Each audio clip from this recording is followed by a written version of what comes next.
గా నేర్చుకోవాలా? అప్టాక్స్ తో మా ఉచిత లైవ్ వెబినార్లలో చేరండి. ఆల్గో ట్రేడింగ్ కేవలం 10 రూపాయల బ్రోకరేజీ అందుబాటులో ఉంది. ఇప్పుడే అకౌంట్ ఓపెన్ చేయండి.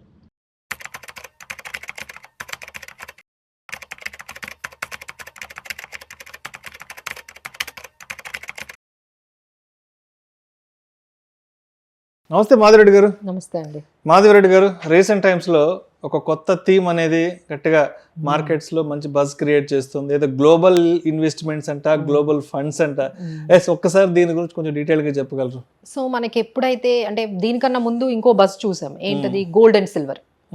గోల్డ్ అండ్ సిల్వర్ కూడా ఆ రేంజ్ లో గోల్డ్ ఈటీఎఫ్స్, సిల్వర్ ఈటీఎఫ్స్ అందరూ కూడా మాట్లాడుకొని అందులో ఇన్వెస్ట్ చేసుకునేది అంతలాగా ఇప్పుడు మళ్ళీ మనం ఇంకొకటి మనం వింటూ ఉన్నాము, దట్ ఈజ్ గిఫ్ట్ సిటీ అనేది వింటూ ఉన్నాము. సో గిఫ్ట్ సిటీలో ఎలా ఇన్వెస్ట్ చేయాలి, లేకపోతే గ్లోబల్ ఫండ్స్లో ఎలా ఇన్వెస్ట్ చేయాలి, సో దీనికి అసలు ఎందుకు మనం ఇన్వెస్ట్ చేయాలి ఫస్ట్ గ్లోబల్ ఫండ్స్లో? We're calling it as a diversification అండి.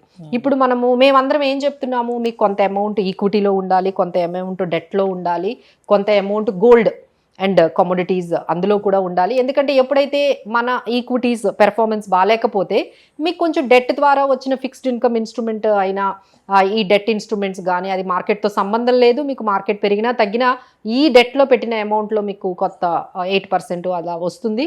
అలానే గోల్డ్ కూడా ఈక్విటీతో చాలా మనకి గోల్డ్ అంటే ఈక్విటీస్ బాగా పెర్ఫార్మెన్స్ చేయకపోయినా గోల్డ్ వల్ల వస్తుందని. So why don't we add one more thing for the diversification, that is called global funds అండి. సో ఎప్పుడైతే మన ఇండియన్ ఈక్విటీ మార్కెట్స్ కానీ పెర్ఫార్మెన్స్ చేయలేకపోతే మీ అమౌంట్ కొంత అంటే we're not asking to keep it more. ఇప్పుడు గోల్డ్లో కూడా మేము ఎంత చెప్తామండి, 10% వరకు మీరు ఇన్వెస్ట్ చేయండి మీ పోర్ట్ఫోలియోలో, మ్యాక్సిమం 15% ఇన్వెస్ట్ చేయమని చెప్తాము. అలానే సేమ్ మీరు గ్లోబల్ ఫండ్స్లో కూడా ఈ 10-15% మాత్రమే కొంచెం మీరు ఎక్స్పోజర్ తీసుకుంటే, ఎప్పుడైతే మన ఇండియన్ మార్కెట్స్ ఈ విధంగా మనం లాస్ట్ 2 years నుంచి చూస్తూ ఉన్నాము, మన ఇండియన్ మార్కెట్స్ ఒక్కటే పెర్ఫార్మెన్స్ చేయలేదు, but rest of the global either US కానీ కొరియా కానీ లేకపోతే మిగతా అన్ని కంట్రీస్ దాదాపుగా ఒక 5% నుంచి ఈవెన్ చైనా కూడా మంచి రిటర్న్స్ టు సమ్ ఎక్స్టెంట్ ఇచ్చాయి. మనం ఒకటే నెగిటివ్లో ఉంది. సో ఇలాంటి అన్నీ మనకి ఫ్యూచర్లో ఇప్పుడు దాదాపుగా మనం 30 సంవత్సరాల మనం సెన్సెక్స్ నిఫ్టీ చూసుకుంటే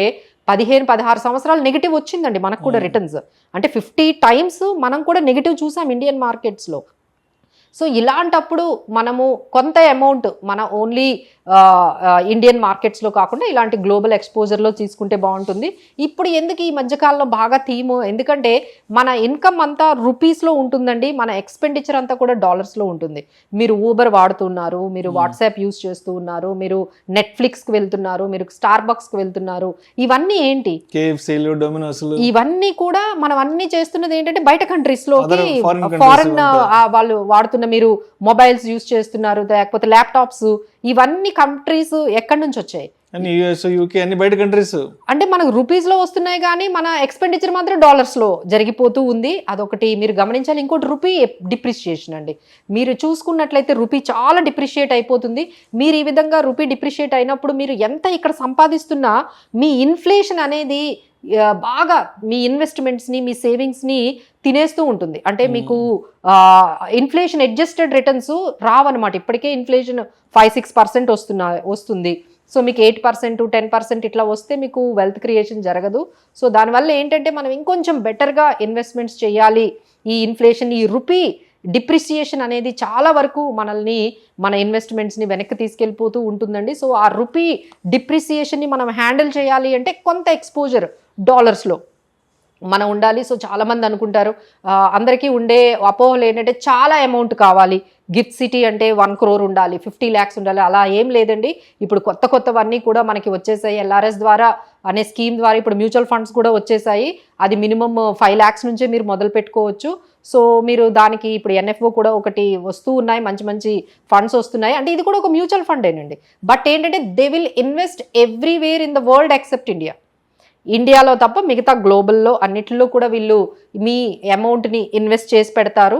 సో మంచి కంపెనీస్ ఇప్పుడు యూఎస్లో 60% ఇన్వెస్ట్ చేయొచ్చు, అలానే మిగతా జపాన్లో ఒక 10% ఇన్వెస్ట్ చేయొచ్చు, మిగతా యూరోప్ కంట్రీస్లో ఒక 10% ఇన్వెస్ట్ చేయొచ్చు. సో ఈ విధంగా మనం ఏమవుతుందంటే మన ఫండ్స్ అన్నీ కూడా డిఫరెంట్ కంట్రీస్కి వెళ్తాయి. అది కూడా ఒక ప్రొఫెషనల్లీ మేనేజ్డ్ కంపెనీస్ ఉన్నాయి. వాళ్ళు మీ అమౌంట్ని మ్యూచువల్ ఫండ్ లాగేనండి, సేమ్ మ్యూచువల్ ఫండ్ కాన్సెప్టే.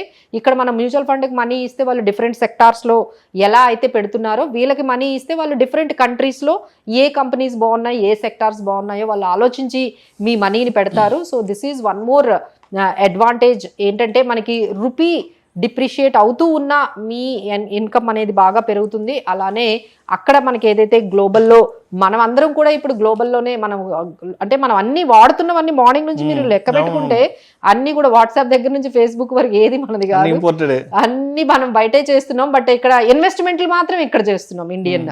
సో మనం ఎక్స్పెండిచర్ ఇప్పుడు మళ్ళీ మీరు ఆస్పిరేషన్స్ కూడా అన్ని గ్లోబల్ ఆస్పిరేషన్స్ అండి.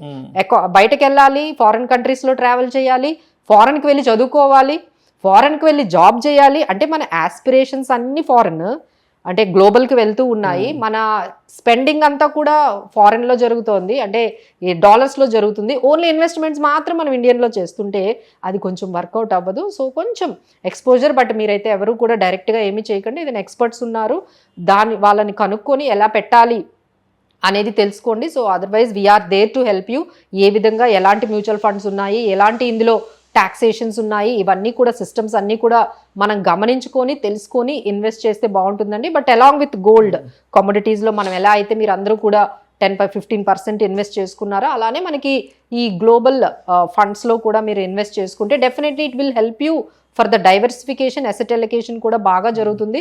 Over the period of time మీకు ఒక దగ్గర రిటర్న్స్ రాకపోయినా ఒక దగ్గర మీకు రిటర్న్స్ వస్తాయి. దీన్ని కూడా మీరు ఒకసారి 5 lakhs వచ్చిన తర్వాత మళ్ళీ మీరు కావాలి అంటే ఇంకో 2 lakhs 3 lakhs యాడ్ చేసుకుంటూ కూడా వెళ్ళొచ్చు. There are so many opportunities are available to invest in the global companies. అంతే. సో ఎవరికైనా ఇంకా ఏమైనా డౌట్స్ కావాలంటే we're there to help you అండి. Right. Thank you so much Madhureddy గారు.